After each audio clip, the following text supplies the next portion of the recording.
Hey guys, what's up? Welcome to another Lab podcast. This is episode 22, and today we're just going to talk about some of our most recent hurdles and stuff because hurdles is part of this whole journey, and I think a lot of people just assume that, coaches or whatever always have their shit together, don't face hurdles, and that's why they just have this little perfect little shiny life, but that is very untrue. So, Cal, how's it going? Oh, it's going. It's been a wild ride this week. A lot of change in the air for me currently. So it's just been very strange, to be completely honest. So I'm switching careers, and I guess we'll talk about that. To being a full-time coach, and so I'm quitting my day job right now at the donut factory. Actually, I have 2 days left. And so I got a lot of change going on. Lots of change. August has been a very tumultuous month for me. So just kind of trying to go with the flow and stay cautiously optimistic. That's where I'm at. How about you? How you doing? Well, I think that's good, but I mean, you didn't really go into more detail there of your, career change and everything. Are you still trying to, keep that on the DL a No, little bit, or you it's just? all, it's just very scary. Like, I have, so I, just for a little bit of background for our audiences, I went to school for microbiology, and I've been in the food microbiology field for 10 years now. So I've built a pretty solid career doing that.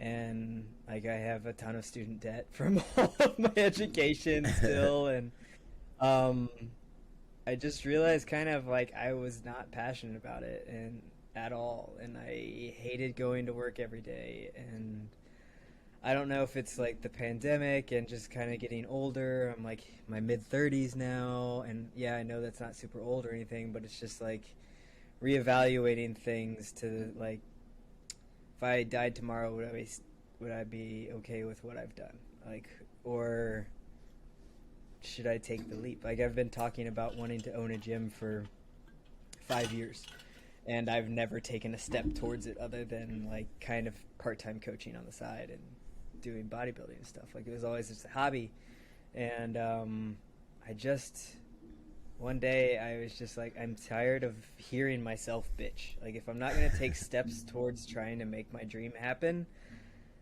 I have to either stop talking about it and stop bitching, or kind of get off the or get off the pot. I think, and so it's my moment. So it's like the sink or swim time. And I know I just said like seven different cliche things, but I think I just had to try. Like, my career's always going to be there if I fail miserably and want to go back. But I think I just got to take my shot. So Yeah. here I go.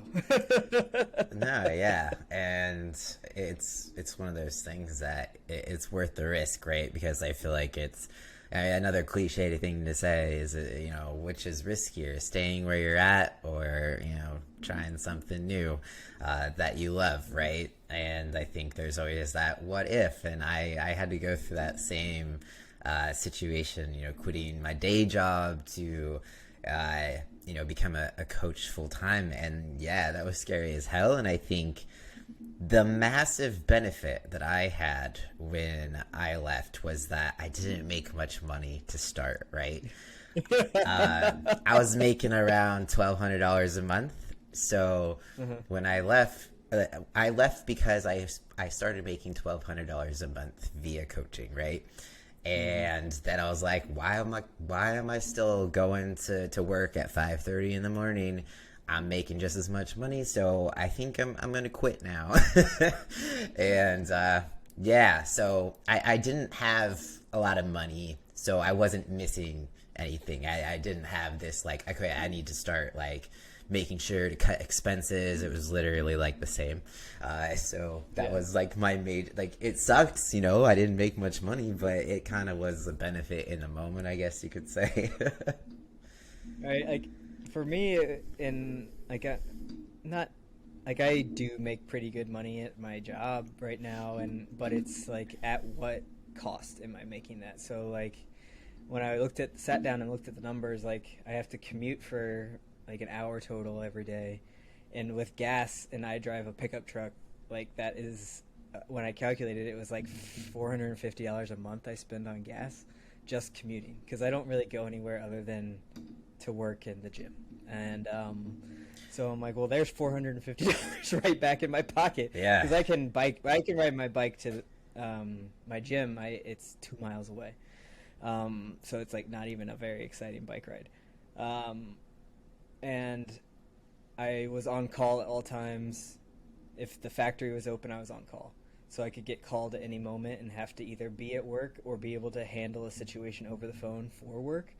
And I also had to like switch my schedule around all the time, and it was just like I was miserable when I got home and like not in a good headspace. So it's just like, at what cost is my job worth it? And I mean, we come on here and we preach about stepping outside of your comfort zone, doing what makes you happy, keeping your health in check, and it just was mentally draining. And I've worked in several different positions, so in the same field, so I know it's not necessarily position dependent, like it's not company dependent. Maybe that will get slightly better at other places, but like it's just kind of what the industry is like. I mean, sure, it's like the food industry, like it's just shitty. Like you've worked in the food industry, it's just the same thing on a different scale. And so I just I'm like, I just gotta do it. Like I gotta push myself to take the risk and see if it works, and I'm bound determined to make it work. So, you will definitely do out that. of sure will and determination. You'll do it. I'm just gonna be too petty to fail or something. I don't know. Nah, you will do it. I have faith in you. I question. So is okay, it's you. I don't hear it right now, but were you like tapping something? Oh, I was. Sorry. Stop that. Yeah. Okay, I'll stop that. Sorry, podcast listeners. I was fucking around with, at the bottom of the microphone, you have that. Yeah, I can bar. hear that. That's what I was saying. You do that a lot, because Shane told me, he's like, Kel needs to stop fucking with his mic or something. I'm like, yeah, I know. Okay, I'll stop. Sorry, I don't ever realize I'm doing it. Get a pen or something. That's what I do. Or I have like Post-its. I'll just like flip through. I'll play with it, You pick at my hand. Yeah, that too. Or calluses, Or get a stress ball. Yeah. My forearms will just be massive. Oh man, sorry, I had to that's okay, call okay. you out How there. Are you doing? No, it's fair. We're on an audio platform. Yeah, true. So yeah, like it's funny. So at the start of this month, I kind of just labeled or made a theme for August, and I made the theme "No Stones Left Unturned." Right, just basically meaning that whatever happens, you just give it your 100% effort. So, not a perfection thing, not being like I'm not missing a meal or like, it doesn't matter what happens, everything's going to be perfect. It's more just no matter what happens, give 100% effort. But I think I cursed myself just making that theme, because I wasn't like, I hoping to draw all the hurdles toward me to test me. I'm pretty sure I have been tested enough, and I was just ready to move forward and give it everything I got. And the first week went pretty well, nothing too crazy. The second week, so that started with I got a hematoma in my right shoulder after I gave myself a testosterone shot. A little concerning. Luckily, it went down on its own, but I did miss. I missed a workout because it was really swollen, pretty painful. But then I also had essentially a bad ketamine trip. Right? If anyone doesn't know, I've been doing ketamine treatments. So I did it on Wednesday, and they upped my dose. So they do it in lozenge form, and I was doing 200 milligrams. They had me up it to 300 because they want to gradually get you up to 400. And the trip itself wasn't the bad part. it seemed pretty similar to the previous week. Maybe a little bit more visual, more intense, but it wasn't a whole lot different. Of course, there's still, when it gets to be at that point, I didn't know if I was alive anymore. You really don't. You don't know what reality is. It's kind of, am I dead? Did I die? I kept asking myself that. I was like, did I die? Am I dead?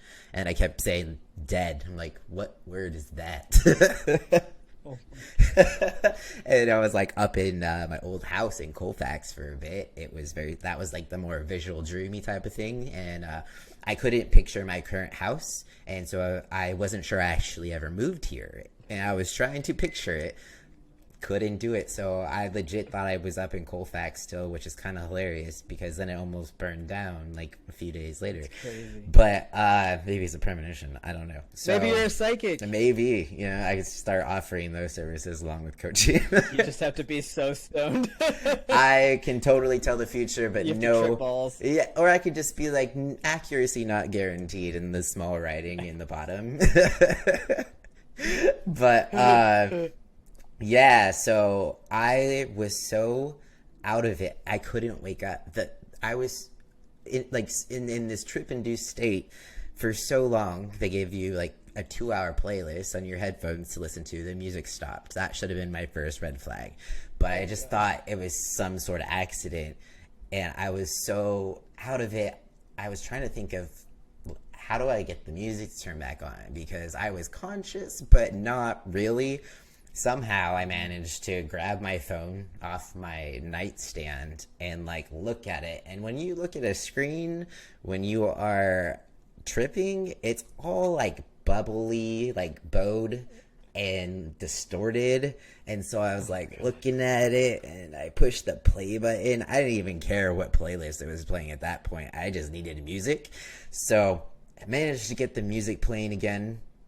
And then I was all like, I'll just lay here for longer. It's okay. Because I had to open my eyes and I was very obviously not, coming to it appropriately yet. So I just laid there a little longer listening. I wasn't really visiting any other dimensions at this point, but I was still very sleepy. And then I got bored essentially. So I was like, I should be done with this. I looked at the clock. And it was 3:30, and I knew that Des had to leave at 4. Granted, I started this at 12:30, so 3.5 hours, and I am still so fucked up. I couldn't get up. My body was still completely numb, and I took off my headphones and my eye mask, and all I could do was like roll over on my side and just wait for Des to come check on me. Just save you. Yeah, so finally she comes to the door and I look over. She's blurry as hell. I'm pretty good at being able to pretend at least that I'm decently with it, and I'm just like, I'm fine, I'm good. I'll go to the bathroom. Even though I'm dizzy as hell, I can balance myself enough to get myself there. I couldn't even pretend. First words out of my mouth was like, I'm so fucked up still, but like I could hardly, I couldn't even talk right because my brain was awake and I had conscious thoughts, like lucid thoughts, but I was like stuttering. The words in my brain wouldn't come out my mouth. I literally, she had to like as close as you can get to picking me up. She had to I was like just holding on to her to even like get myself to the bathroom. Finally like got to the bathroom and like I was just able to like get my pants down enough, just like sit on the toilet, and everything was like spinning and shit, and it was so I don't know how, like, I got back to the bed. It felt like I took one step and just got into bed, but that's not real because it definitely takes more than one step. But I just, like, all I could do was get to the edge of the bed, and I just, like, let myself fall, like, face first onto the bed. And then Des was like, I didn't even hear you get out of the bathroom. She, like, left for a second, and I guess apparently when she left is when I came out, and I was like, okay, I'm gonna go to the bed by myself. But I couldn't wake up, and she had to leave for like our kids were going back to school, so there was a meeting that the parents had to go to, and so she left, but then she came back afterwards, and I didn't move. I was still like almost just as fucked up when she got back around like 7 p.m. And I was so nauseous, I couldn't eat anything, I couldn't like drink anything. My taste buds were fucked there because my mouth was pretty numb still. But yeah, so I felt like I had the flu, but it just lasted basically through the whole next day as well, because I was more awake, but I was still fatigued, and yeah, I could hardly eat any food, which is not good if you're a bodybuilder. So I had a good nearly 48 hours of just nausea and awfulness, and so I finally got through that, and I had a great workout on Saturday. But then come Monday, actually, again, so I got another hematoma. Only this time it was in my left arm, because what are the fucking chances, right? It's kind of a freak thing to get a hematoma, and so I figured, Right, yeah. it's fine. That like the likelihood of it happening again, especially right next to each other, is pretty low. So still went for the shoulder, because I've had a hematoma in my leg and my ass before, and wasn't a fan. So I figured, I would try the arm, but that was a really bad idea. So got another hematoma, only this time it was a little bit worse. And so by Monday, it was swelling up, and then by Tuesday, I think I woke up with a fever Tuesday morning, but I just thought maybe I got cold or something, and had a little bit of a headache or something. So I took some Tylenol, and I perked up for a bit, and we went to go work out. So I think the Tylenol might have taken away the fever I didn't know I had. But as I was working out, we're doing legs, by the way, I started getting kind of chilly and cold. And we're doing legs. It's in the middle of summer. It's like 105 degrees outside. In California. In California. Yeah. I don't think there's reason to be getting cold. And I noticed. So my red flag for knowing I have a fever is that it hurts to pee. So I went and used the restroom at the gym. And I was like, oh no, it kind of hurts.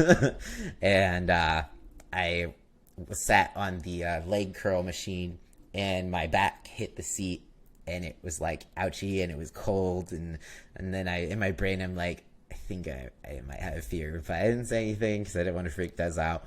And we got home, and I just laid in bed for a second, and then she touched my skin, and then she's like, you feel kind of warm, do you have a fever? I was like, yeah, maybe, I don't think so, I don't know. So I took my temperature, it was like 100.8, and then she was like, I knew you had a fever. So that's when we consulted with a surgeon friend, and he was like, yeah, that's when I would be concerned, because sepsis, fevers is generally, sepsis. So I went to urgent care, and they gave me, so I got cellulitis.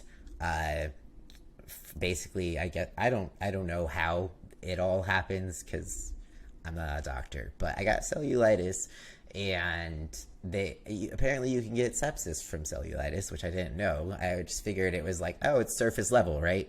Doesn't matter, it's not that bad, but apparently it still is pretty dangerous. So they gave me a shot of antibiotics in my ass, and then sent in some antibiotics for me to take orally, and I missed 2 more workouts because of that, because it wasn't going down. It was really, really stubborn and persistent. It's finally pretty much normal now, but that was a really long, drawn out way of saying that was one hurdle after another. And Des and I kind of laughed, because the previous week we joked that we wouldn't have any more random ER visits, because the last hematoma went on its own, and we're like, at least we know what it is, just in case if it happens again, we won't have to worry about it. And then we actually had to go to urgent care this time, and so it's fine. I'm alive. Like it worked out and everything, but it's still one of those things where I was like, damn, did I curse myself? Oh, is there some sort of karma catching up to me for this? Because what in the actual hell? Someone's got a voodoo doll. Yeah. Seriously, I feel like, yeah, and those pins, they're just sticking in my arms, like, Yeah. I mean, I It's technically did because it your myself. shoulders are too good. Someone's got to catch up. Man, I don't, like, I was legit worried to, like, mess up my shoulder, too, and, like, just bring inflammation to it on accident, but now that it's gone down, hopefully it's okay. Well, that's what. So, like, I got in an accident in like March, and like it messed up my front bumper of my truck, and it took forever to get into the body shop to fix it. So I finally got it fixed. I installed these cool new running boards on the bottom of my truck, and then I got T-boned earlier in the month, and I'm like, are you fucking serious? Wow. And she hit where it got hit on the side of my truck. It wasn't big because we weren't going fast, so like the dent is only like that, but it's right where three pieces all join, so it's three major parts of the truck on the side. Wow. And my fucking running board that I just got put on, and I'm like, are you serious? And her car, of course, didn't get a single scratch on it. I'm like, Oh. How do you T-bone someone going slow? I just need to. I can't picture it. It's in my alleys, so like and this is not gonna make sense to anybody who's not watching on YouTube, but like, so I was going this way, and I have the right of way in an alley, and there's another alley that goes perpendicular, and she hit me going perpendicular, but like you're in alley, so you can only go so fast. Yeah. And like, so I was probably going like 20, 25, and she was probably doing something similar. Okay. It's kind of like when you're going down the grocery aisle and like you're going straight and then someone's coming this way. Okay. I don't know why. And it was just annoying. And so that happened. And then like, so Maddie lives with me. Like we live together. And she's been gone. She just got back on Thursday, but she was gone essentially 3 weeks of August. Like all 3 weeks. Like she just got back. So it's like I was all alone doing all the things for the house and the animals, and it was just like such a busy month. And now I feel like I can finally breathe. I mean, but I had a shitty string of things. Like I got like I missed like 2 cardio sessions, which is like unheard of. Like I don't, like you and me both, like we don't miss workouts. Like that's like our one thing, right? And it was just like a shitty time, and that's kind of how we came up with this topic. We're like, we've both had really shitty Augusts. We have. Yeah. It's like, don't declare anything for the beginning of a month. Because we were both stoked on August because like I had just gotten back from vacation, and like all of our plans are slowing down, and I'm like, this is it. I'm getting back to normal. Everything's going to be routine. And you're like, yeah, me too. And I'm like, okay, let's do it. And then fuck. We both got like sucker punched. Seriously. And then kicked a couple times while we were down. Yeah. And I mean, like, I hope, now that the month is almost kind of over, that the last week or so is going to be, maybe it'll be the best week of our lives. Knock on fucking wood, bro. Seriously. Jesus. I would, but my dogs would start barking. Fair enough. But like it was a struggle. Like this month has been a struggle. And like most of my stuff that I've been really busy with is all good things. Like I don't want to like say that it's bad and I like wish it away, because I was like bringing on clients, and I had like phone calls and like meetings and stuff, and it was all good things, right? But it was, so I feel bad like bitching about it, but it was all just so stressful, and like things up in the air, like new things are stressful, taking risks, and it was just that's like at least one of those is exciting though, right? You know, because you Yes. are going to probably remember this month for the rest of your life, not for the bad things, but I have a feeling you'll be looking back on this month years from now, thinking, "Damn, I'm so glad I did that," and being like, "You're like 2 days away, right, from being Yeah. out of your current job." Free. So that is huge, and as much as this month can suck, like that is a really positive thing. Absolutely. Absolutely. And that's why I'm like it's going to be fine. You're going to get through it and like do you like I know you really stuck with your mantra even though you were having a hard time and like is like what cuz you still got workouts in, you still made progress like or at least you didn't like downslide Yeah, or I'm like, I slide. don't know if I Like you made didn't progress, but no, but what I'm trying to say is like you did what we preach, right? So you didn't like because most people when things start getting hard, we're like, "Fuck it, I'm not gonna be able to make progress. So why do I not? Why don't I just say fuck it and get back on my shit later?" That's what everybody like. I feel like that's what a lot of people do. Like, and yeah, it's like human nature, right? Like you want to like comfort yourself almost, right? yeah. So like, what is it that you how did you maintain your head in these moments? 'Cause you have Um, had a hard month. You've yeah, had a hard year. I mean, I would be lying if I didn't say that I had moments where I'm like, "Fuck this! This is stupid. I want to quit." But you know, I think it's one of those things where I always reminded people when I said "no stones unturned" that this doesn't mean you have to be perfect. This isn't about perfection, and I had to keep reminding myself that this is not about perfection.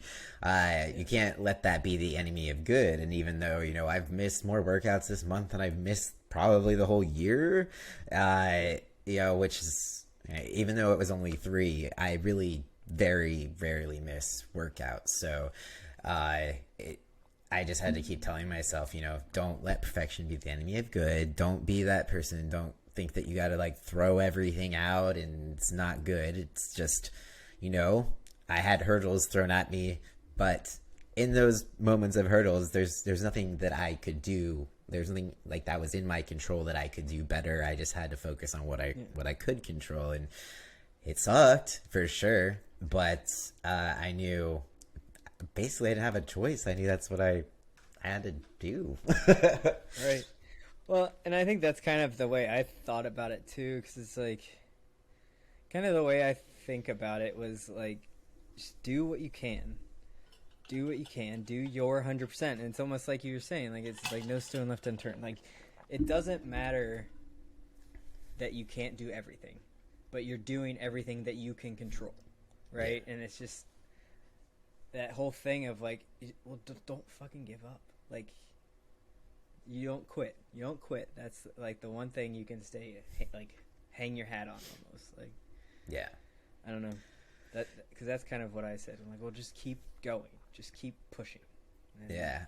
It's the champion mentality, as Sivam will say. It's not about it's about having no quit. Essentially, I always forget whatever he says before that, but it's about having no quit. Essentially, something savage.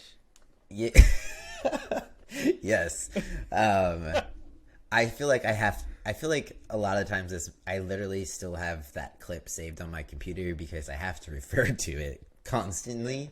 That clip, I swear, is my most motivating clip and reminder, because it just hit home. Like, it hit home the first time he said it, and it has not left my brain, my computer, whatever, since he said that.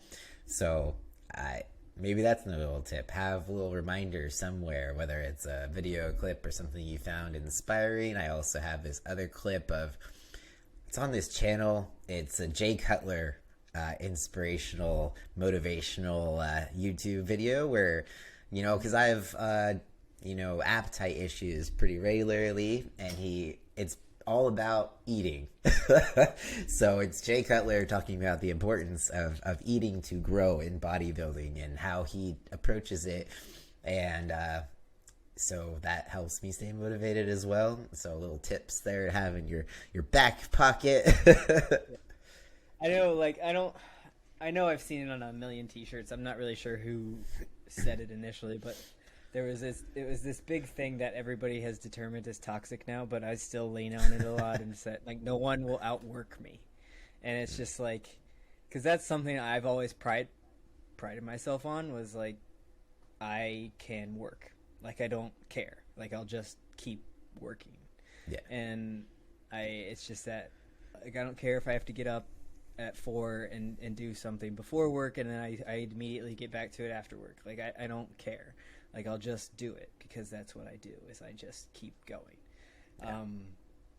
Like, so when I first got into, and this is a little bit of a tangent, but I feel like this is what we're talking about, friends, on the podcast today, is like kind of overcoming hurdles when it's hard. Yeah. And but so like when I was first got my job in my career, like immediately out of college, I was working at a lab, and they were terrible. Like, it was like the worst environment that I've ever worked in. And I stayed there for 3 years, and they were really homophobic, and I was a very obvious lesbian at the time, and they were assholes. They were just cruel people, and like they wouldn't talk to you until like you were there for a certain amount of time. Like, they had shit to say about my hair, and they had shit to, like, the one guy there called me Michael for the entire first time, like for a long time when I worked, because he's like, you don't look like a girl, so you're not getting a girl name. And they were just secretly shitty. very trans supportive at the time. Very trans supportive. They were just shitty people, and like but I was like bound, determined to succeed, and because that's just who I am. It's like a petty bone in my body. Like, I'm gonna fucking succeed just to piss you off, kind of. And it was like, and my whole thing was like, I'm gonna be so good that it would be obvious that they were, like being discriminating. Like, I'm gonna make it obvious. Like, I'm gonna be so good at my job that they're gonna have to be like, well, we don't want them because they're gay or they're trans or whatever. And like, that was my thing. I'm like, well, I'm gonna fucking work harder then. And it was very terrible for my mental health. But because I ended up working like 65-hour weeks and like crazy, and I made bank on overtime. But I was really, really good at my job, and I like outlasted a lot of the people who were bad to me, and it kind of paid off. And like, I kind of always, like, from then on, like, I'm like, that's it. That's what I'm gonna do. That's how I'm gonna get by in life, is just be better than anybody else at like things. And I'm not trying to like honk my own horn or anything, because I don't think I have very much natural talent at many things, but like, I'm not afraid to like just go for it. And that's kind of how I do things. That's how I operate when things are hard. I just put my head down and like kind of like pummel through like a bull in a shop. Hell yeah. That's why, like, people always say or think like, or they say, what is your motivation? What keeps you motivated? Another thing is, well, I have a massive chip on my shoulder, and I'm pretty sure, like, sometimes it hurts me, but a lot of the times I feel like it helps me. I'm pretty sure anyone who does bodybuilding has a massive chip on their shoulder with something to prove. I even if it's to yourself, because it's hard to be obsessive and intense about something unless you don't have a chip on your, unless you do. I can think. I don't know what I was saying. But yeah, that whole prove people wrong thing, oh man, that's gotten me a lot of places. Yeah, same. And I know, like, there's this whole like backlash against like the hustle culture and all that stuff, and I've listened to podcasts about it, and I can see where it can go wrong, for sure. Yeah, definitely. Yeah. Like, it can be terrible, but I think that also it's like a double-edged sword, right? Like, and I think that's what most things are anymore. Like, I think the more and more you learn about like life and like stuff, and look on both sides, I think it's all like a gradient anymore. Like, it's all like, you can push it too far, but if you get right up to that edge and just sit on that edge, I think sometimes you can do awesome things. Like that's like the magic zone. No, yeah. Honestly, I feel like, like the magic zone is towing the line between, like pushing yourself to your limits, right? You got to toe that limit. Otherwise, you don't know what you're capable of, or, you don't know what you're not capable of. And it's, You don't know where the limit is. exactly. So you got to find your limits. Sometimes it sucks when you do find it, but the journey to getting there and pushing, you always learn something. You always get stronger. It's the same with lifting, right? We go in, we push the limits, we push the weight, and if we fail, then we know. But at the same time, you are getting stronger because your muscle is breaking down, and your body's going to build new muscle. Maybe next time you'll be strong enough to keep pushing that line. So it's progressive overload with life, not just with the gym. Yeah. Yeah, exactly. Well, and I even told you, like I talked to you last week, I think I had hit, and this is probably not going to mean much to a lot of people, but like, so I was like chasing this PR, right? I was chasing, and mind you, I don't max out. So it's like, I just wanted to hit 8 reps 4 times of this incline bench press. And at 130, and I've been aiming for it and for months now, and I feel like I would get 8, 8, 8, 7, 3 8s and then a 7. I couldn't get that one fucking rep, and I posted a video on my Instagram because I dropped it. Like I was recording because I thought I was gonna get it, and I got it halfway up and failed. It bailed and hit it on my hips, but and I was like not bummed. I mean, I was bummed, but I wasn't. I'm like, it happens. It fucking happens. And kind of like brushed it off a little bit, and ended up asking some girl to help me to spot me on the next week, and I cranked it out. I got 4 like right away, like super fast, pumped them out. And then she's like, you didn't even fucking need me. And and then of course I like started slowing down, and I told her, I'm like, I'm chasing this last rep. Don't help me until I look like I'm going to die. And so I'm like pushing, and she's like, you fucking have it. And I just pushed one more time, and I got it up, and I was so stoked. And she had to help me get it back into the clips or whatever. But like you can get it. Like it does work. Like the journey does work. You just have to be patient and keep fucking pushing. Yes. I don't know. No, yeah. And I know there's a lot about hustle culture right now, because I feel like the pendulum swings, back and forth, right? I don't know what year it was. I was really, I was all about the hustle culture type of podcasts back in, I think, like 2017 specifically, because I was listening to business podcasts to and from work every day, trying to think of, like how I was going to leave, how I was going to start my own business. And, I didn't know anything, so I was just trying to learn as much as I could. But, it's can be toxic if you listen to like the whole like no sleep, blah, blah. But I do think that you do have to kind of toe that line for a while, especially when you're starting a new business, and almost to the point of burnout, I would say, because if I hadn't pushed myself to that point, I don't think I would have been successful. So it's kind of like we can't just be like, yeah, this whole part of hustle culture is bullshit, don't listen to it, and then we can't be like, oh yeah, you should never hustle, it's toxic. Well, like I think obviously we talk about balance a lot, but I think that we have to be unbalanced at times in order to even find balance. So obviously I'm probably the most balanced work life that I've ever been, which is kind of awful to admit, because I still wouldn't think it was balanced at all, but it used to be worse. So it's like you almost have to just like stay unbalanced for quite some time in order to get over to be a little bit more balanced. I don't think that actual balance exists to the point where I feel like if I would have tried to be more balanced in the beginning, I would have been more stressed out. I just wouldn't have gotten things done, and I really don't think it would have worked very well. So there are certain circumstances I think you really do have to step on the gas and push yourself as hard as you can. Really test yourself to see what you can do and where you can go with that.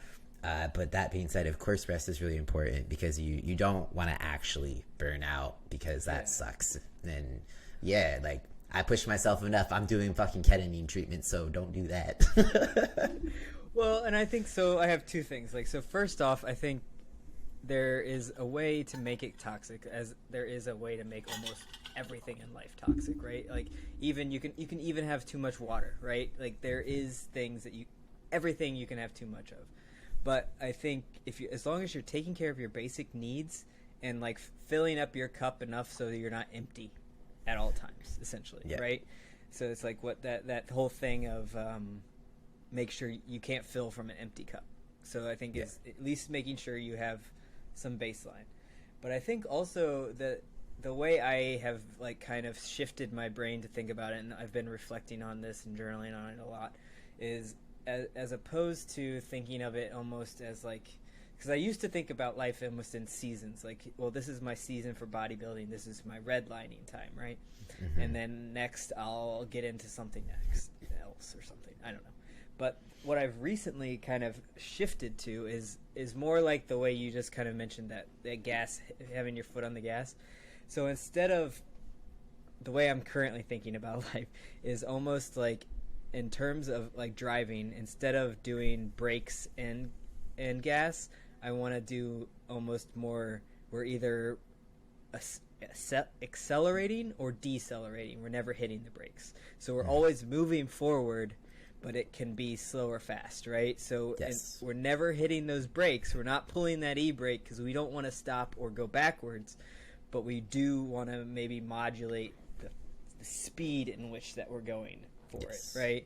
And so right now, this is like we're going. We're in fifth gear, we're going, right? Get on board or get left behind. But I think there are definitely times where you do have to step back and take care of yourself and rebuild the scars, kind of like stretch it out. I don't know. But you just want to decelerate, not necessarily slam on the brakes. Yeah. I think that's probably the biggest mistake that people tend to make is that they think when you run into certain hurdles that you need to stop and be like, this obviously isn't a right time, and I think I need to stop for now. And I would challenge someone to, instead of, like you said, stopping, just take your foot off the gas a little. Like, what are some things, even if they are little, that you could continue to do, even in moments where everything is chaos? It doesn't have to be everything. It could just be very, very simple. Even if it's just, making sure you get out for a 15-minute walk, you are still doing something.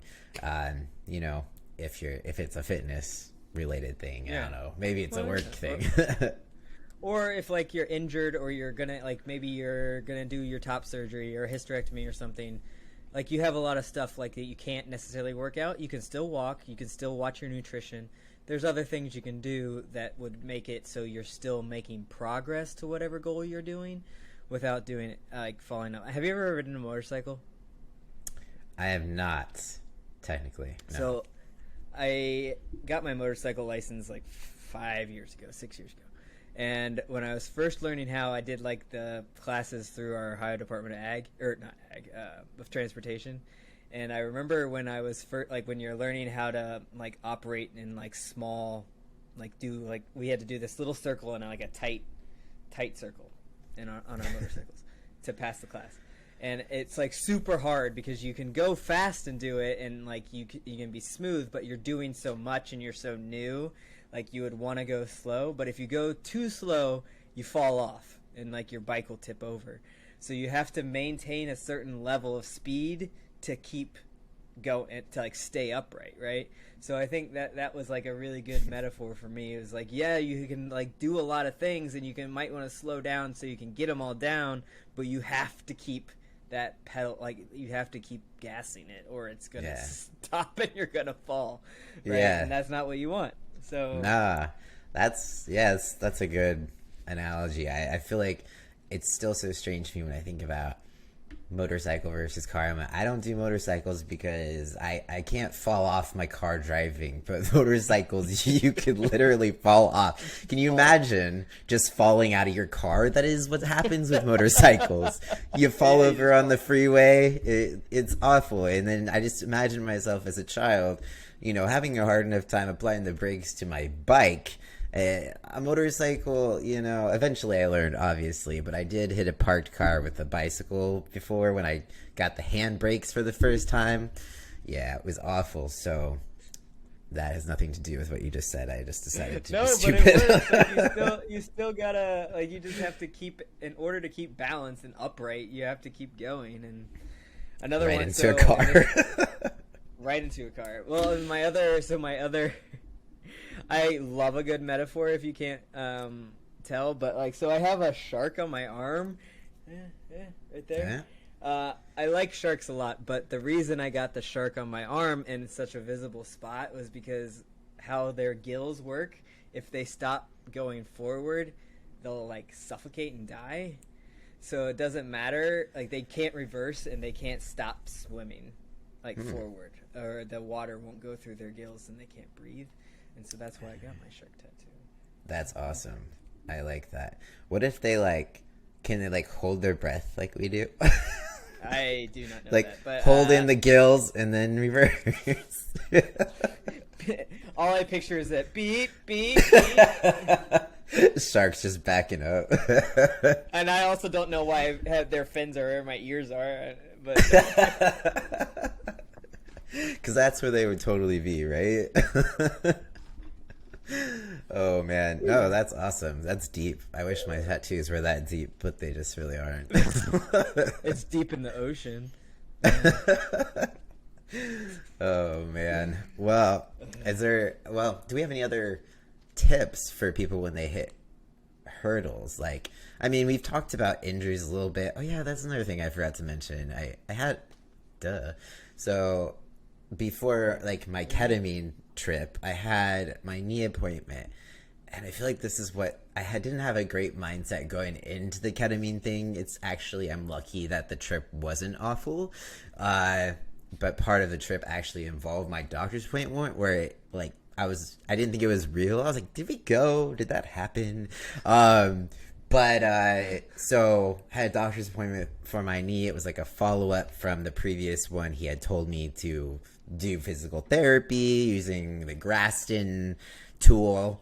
And so that's what I did. But when I went to the appointment, he started talking about my shoulder. And I was like, okay, we already had an appointment for this. I was just letting him talk and do his thing, but he kept going on the shoulder. And then he started talking about physical therapy for my shoulder. And that's where I was like, no, we need to change the topic. I'm getting mad because, he'd already given me cortisone shots for the shoulder previously. I just graduated essentially. Yeah. I graduated from physical therapy for my shoulder. And he started talking about doing that so I could get the small muscles firing. I'm like, I've been doing physical therapy for months now. Yeah, I was like, I'm actually here for my knee. And he got kind of rude. I was kind of rude, but I don't know, more assertive. And then he was like, yeah, we'll talk about that, but we need to talk about this too because it's important. And I'm like, but we're not going to have time to go into detail. I wanted him to actually maybe read my chart this time. But it was almost like the first appointment that I had with him all over again. He kind of just very briefly went over my knee and then was like, oh, okay, so you are doing physical therapy for it. And I'm like, yeah, dude, because you said that was going to be the answer. And he was so adamant that was going to solve my issue. He's told me this was the best treatment route, and that's what we're going to do. So I was like, okay, I got nothing to lose. Let's do this. So, he'd forgotten apparently that he'd even told me to do that, but didn't really ask me much questions, didn't really examine my knee any further, and then started talking about PRP injections. And so once again, we asked, well, how much is that going to cost? And he said, there's no way to know. And then I'm like, no way to know. Have you not done what? And they gave me a rough estimate that just for the shots, it's about $800 just for the actual shots, right? Which blows my mind because literally they take your own blood, put it in a centrifuge, spin it until the plasma separates, and then they inject that into your knee, which is your own fucking blood they are charging you for. Like, I think what? you should just buy a centrifuge on eBay. I know. Like, what if that's cheaper, You already have syringes. I know. I could just do You this have a myself. surgeon friend. Right? Seriously, I should just be like, hey, I don't care if your experience level, I just need to save some money. So it could, I'm sure it's going to end up being 1,000 plus because that does not include the physician's fee. Obviously, he doesn't know because he wants to do his own number for what he wants to charge, right?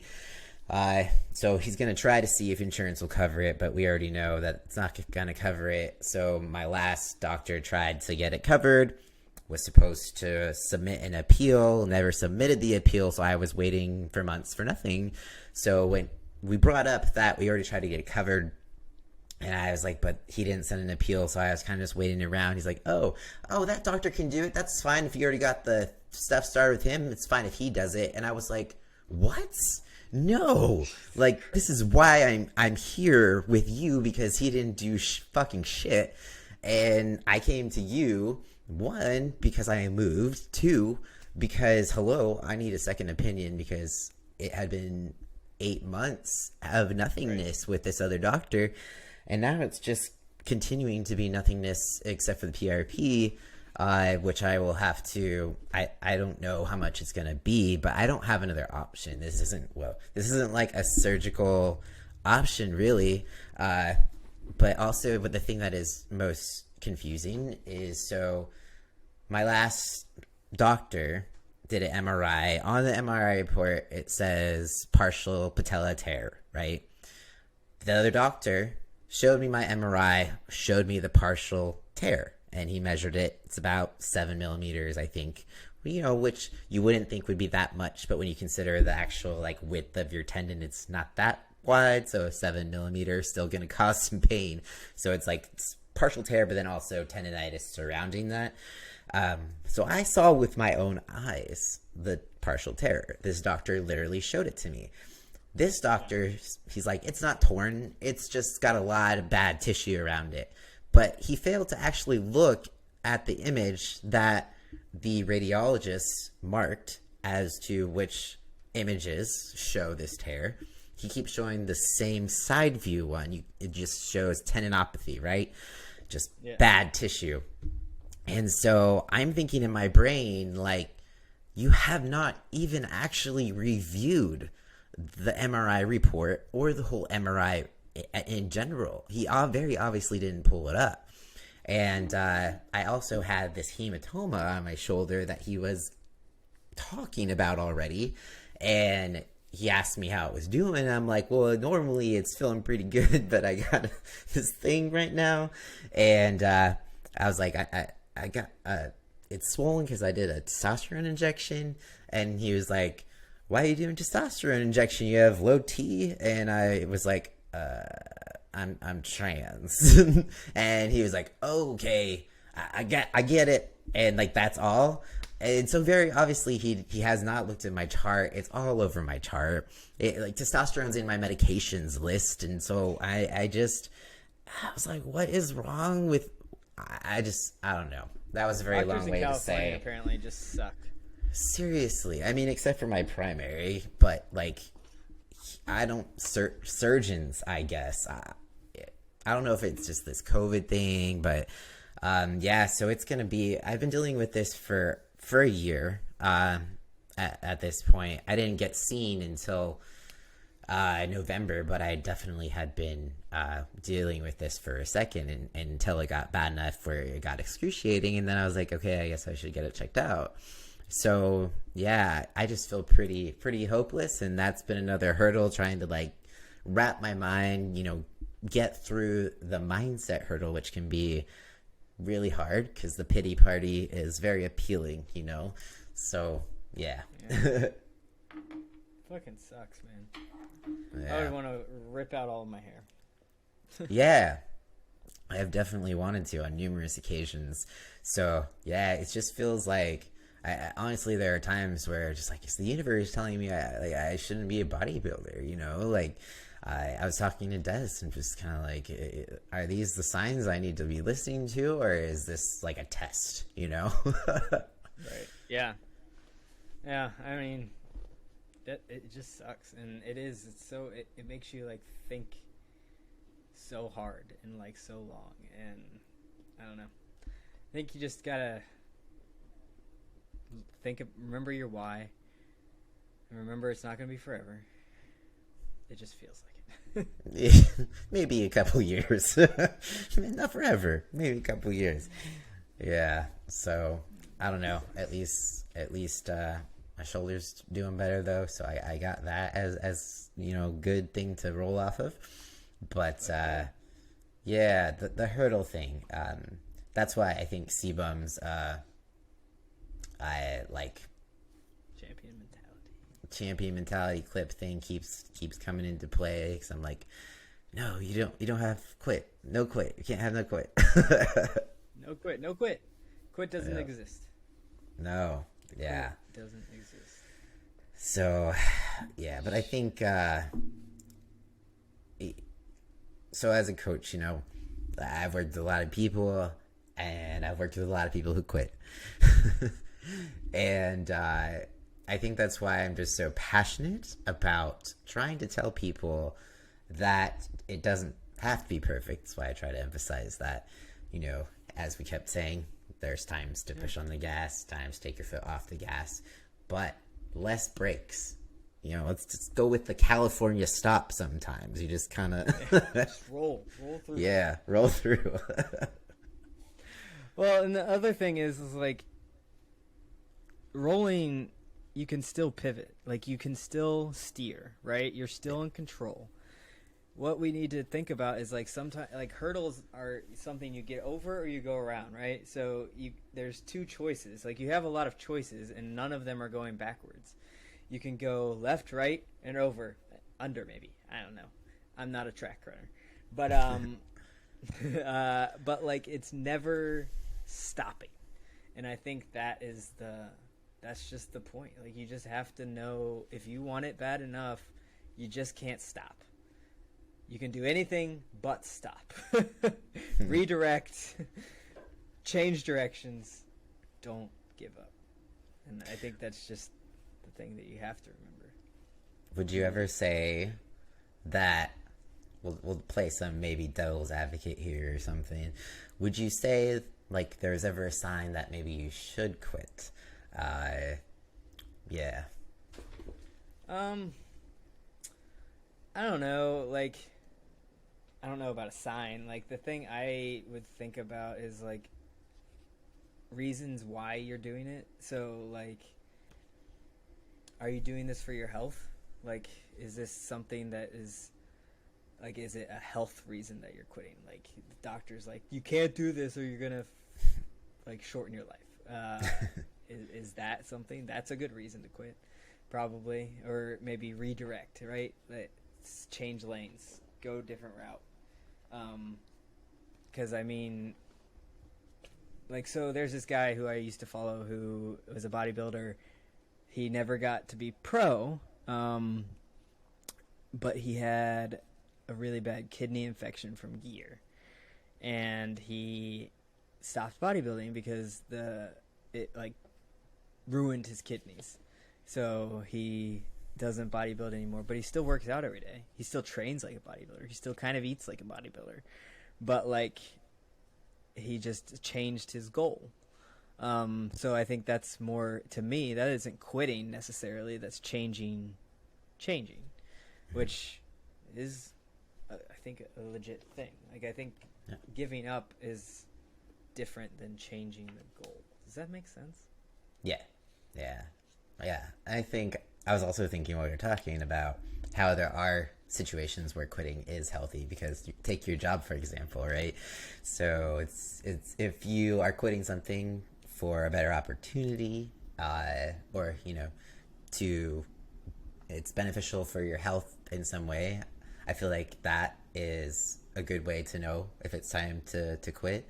Uh, so yeah, if your mental health is suffering, I mean, let's not Well, use mental health as a reason to quit yeah. going to like the gym or something. But I just mean, like say a job that you're doing is really cutting into your mental health, and it makes you so depressed that maybe you're suicidal. That's it's a good reason to quit. Well, right. It's like I think it's examining the reasons. So, like, are you quitting because it's too hard? Like, is that a good reason? I don't know. I don't think really so. Nah. Is it? Are you quitting to because you're gonna lose someone? Like, if like my girlfriend came and said, "Look, if you don't quit bodybuilding, I'm gonna lose you," or like, "I'm gonna leave." Like, it's. I think it's examining the reasons and comparing them to your why, right? So like, if you're quitting because it's too hard, did you not understand that when you set the goal?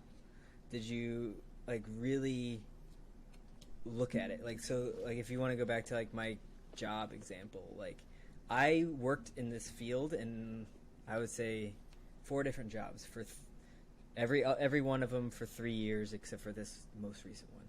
So I've worked 3 different places doing similar work, and all of them sucked for the same kind of reason, like no work-life balance, essentially. And I wasn't passionate about it. So like I feel like I gave it the real good college try. You know what I mean? Like if you really beat your head through it, tried, I feel like there at some point you can be like, okay, maybe this isn't for me. But I don't know. That's just my 2 cents on the topic, I suppose. I don't know. Do you have a Yeah. different point of view? No. I was just thinking, is there anything that you regret quitting in your past at all? Yes. I regret mostly not trying things. Like cuz I've always been like especially when I was young, I was very very timid and very I would avoid a lot of things just because I was scared. I Yeah. did a lot. Most of my life, I think, especially when I was young, was based out of fear. And I think that's half the reason I am who I am today is because I try not to make decisions based out of fear anymore. Um, but I would say until I was in my college years, I made every decision based on fear. Fear of either, like, because I really loved. I wanted to be that skateboarder. I wanted to be a drummer for a really long time, and all of those things I didn't do because I'm like, people are gonna make fun of me, or people are gonna. I was very scared of people, so like it was all based, or I didn't think someone would want me to do this, so I did what I thought I was supposed to do, until I was in college, or until I was in like senior year of high school, and I was just like, I hate my life. I've built this life, and I hate it. And I remember the summer I went to college, I was like, I'm just going to do whatever the fuck I want and see what happens. Because, like, I know I've done everything for someone else and to this point, and I want to die. And so I'm like, what could get worse? It was kind of like the way I thought about it. I'm like, how could it get worse? I might as well try. And so that's kind of like what I determined, like that was like my first major shift in my life. And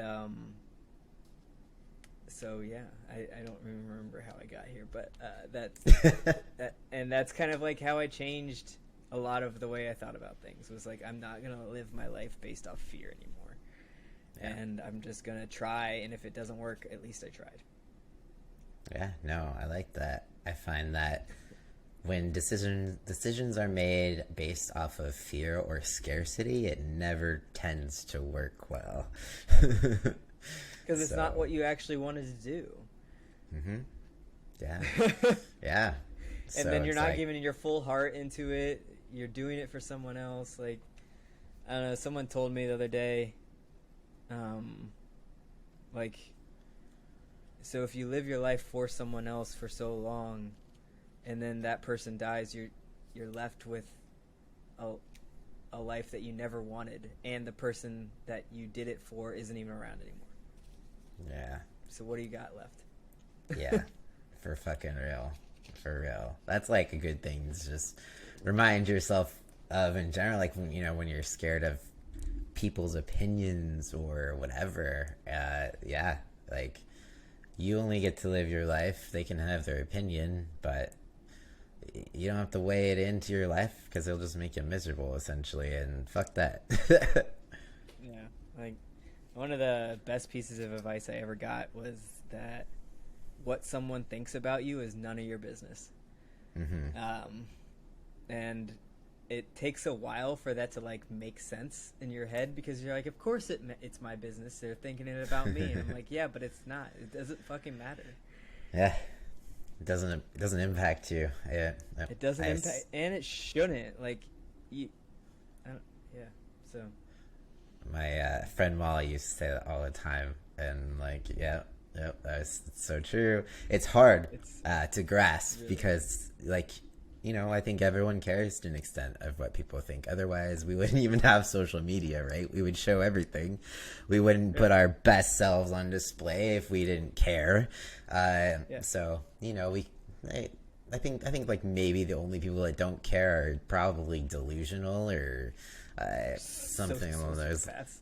Yeah, it's like, because even narcissists, right? They care about what people think. They need to know what people think. But yeah, I mean, no one wants to be the odd man out. Like, no one, everybody wants to be accepted, but like, if I feel like if you truly accept yourself, then either everybody's like, well, that, like, because like, I don't know, like, have you ever met someone who's like so strange but you like them just because they're like, whatever, I'm fucking weird and I don't really care what you think. And it's just like, yes, I admire that so much in people. And like, I'm like, whatever, they're cool then. Like, I'm so happy you're into that. And like, one of my biggest pet peeves are, and I keep feeling like I'm tangenting, but like one of my biggest pet peeves is when someone steals someone else's joy. Like, have you ever met that person who's like so stoked on something and it's so weird and or random and it's or small and they're just so happy about it? But then like someone will be over like, that's not even cool. And I'm like, why would you do that? They were fine. They're not hurting no one. Right? Like, just let them be happy. Like, there's so few moments of pure joy in this world anymore. It's just like, let them have it. Like, for sure. Yeah. I don't know. Yeah. I think, like, for me, I think, so I used to play sports growing up all throughout my life, and the only thing that I can remember that I regret quitting is basketball, because that was like my passion and shit. And well, I think I regret quitting skateboarding at some point too, because now I'm just too old. But I don't. So athletics just came super fucking easy to me, and like I doubt myself a lot, but with sports, it was easy for me. I mean, like, I still worked hard, obviously, but I don't know. I love sports, and I was good at them, but then I quit basketball, and of course it wouldn't have worked out anyways, because like I'm not gonna be playing girls basketball for my life. But I do regret I regret quitting. I regret quitting because it's just not who I am, if that makes sense, No, I get so, it. Would it have changed the trajectory of my life? No, but I do wish that I hadn't, so I oddly quitting basketball was like this turning point of depression in my life, I feel like, that I never really recovered from. It's like I was so lost after that. But no, we're good now. I'm just kidding. Yeah, no, I get it. I mean, and it's just like you look back and you're like all these moments that you feel like you missed out on, and it's just like it's kind of a bummer. And who knows? Like, but also I always struggle with the fact that like I want to regret nothing, because it's like I'm really happy with where I am now, and I know if I would have done things differently, and it's like that weird mind fuck of like things would have been so different, right? You would have could have been in this alternate universe, right? But I'm super stoked about where my universe is now, but so it's like a constant battle. It's like all those what ifs, but yeah, the what ifs, man, those will get you pretty rough. But if you can lessen the what ifs, kind of how you're doing right now, and quitting the day job and moving on to something you're passionate about, worth it. I think so. I think it's always, I mean, it's what a calculated risk, right? So I'm not just jumping with hopes that things work out, right?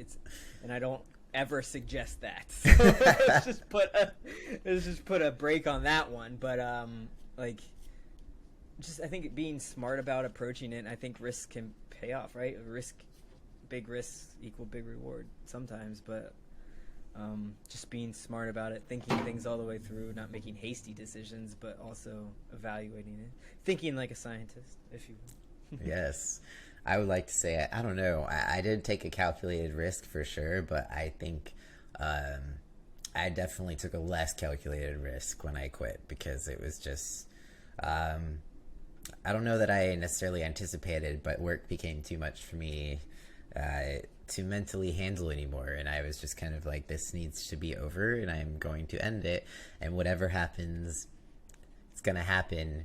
But I'm kind of the type of personality where I have a harder time like stepping off a curb than I do jumping off a cliff sometimes. So because I have so much anxiety about the fucking curb that it doesn't matter if it's a cliff or a curb, the anxiety stays the same. So sometimes I just am like, fuck it, let's leap. But everyone's different. Well, I saw, I forget, I think it was a TikTok probably, but I saw this thing that was like, I like having friends with anxiety because those are the people you want around in emergencies, because they've already thought all of the terrible things through. So this is just a plane crash. It hasn't even exploded yet. So, it's not that big of a deal yet. So, the anxiety person's going to be calm as fuck because they've already played this scenario in their heads. Right. But the person who's normal is like, this is a fucking plane crash. They don't know what to do. Yeah. And the anxiety person's like, I have had 10 ideas already. Dude, right? I think that's why I thrive in complete chaos. That's how it always was with work. If we had everything go wrong, I fucking was like, yeah, we got this. But normal slow days, I was anxious as hell and everyone's fine. So it's just kind of, I'm broken, but also anxiety didn't really work with the whole COVID thing. I was pretty much not prepared for that. But didn't see that one coming. I don't think anybody saw that one coming. No, I was like, of all the ways or all the things that could happen, I did not see that coming. It was like, pandemic? Nope. Didn't see that happening. Well, I mean, the microbiologist in me was like, well, it had to have come. Those happen every 100 years. We were way overdue. So hopefully we won't be alive for the next one. We shouldn't be, based on numbers. But who knows? Monkeypox is ramping up. True. Well, at least it's not airborne or anything. That's the thing. Yeah. So, anyways, anything else you wanted to discuss? No, I think we've rambled a lot, but I think this is pretty good. Yeah. We didn't quit. We didn't quit. We made it through. Okay, so I have our power talk for today. Is a little quote. I don't know how to say this man's name. It's Dieter F. It starts with a U. Uchtdorf, maybe? I'm not sure. But, and I don't know who he is. But here's this quote. It's your reaction to adversity, not the adversity itself, that determines how your life story will develop. And I kind of like that. The control freak in me really likes that, because adversities are always going to happen. We're never going to be able to plan out everything. We're always going to have hurdles, no matter what. They're going to be something. We're never going to be able to predict them. But the way that we handle the adversity, the hurdle itself, the way we handle that is how everything matters, right? Because you could have gave up on the first time your knee started hurting, and you would have been like gone months ago, right, or a year ago, or whatever, but you've like stuck with it. You've changed course, but you stuck with it, and that's the important part, right? And like we all could have gave up on the first hurdle, but the reason that we are here now and where we are in this wonderful time, because like, even though it's been a shitty month, I'm still so happy, and like you said, I'm going to be thinking about this in the future and thinking that this is going to be one of the best decisions I ever made. So I just got to wait, make it through, keep pushing through, because I'm in control, not the hurdle itself, right? Yep. So that's what I have for us today to end on. I like it. It's a good way to end. Yeah. All right. All right. Well, thank you everybody for listening, and we'll see you again next week. Peace out.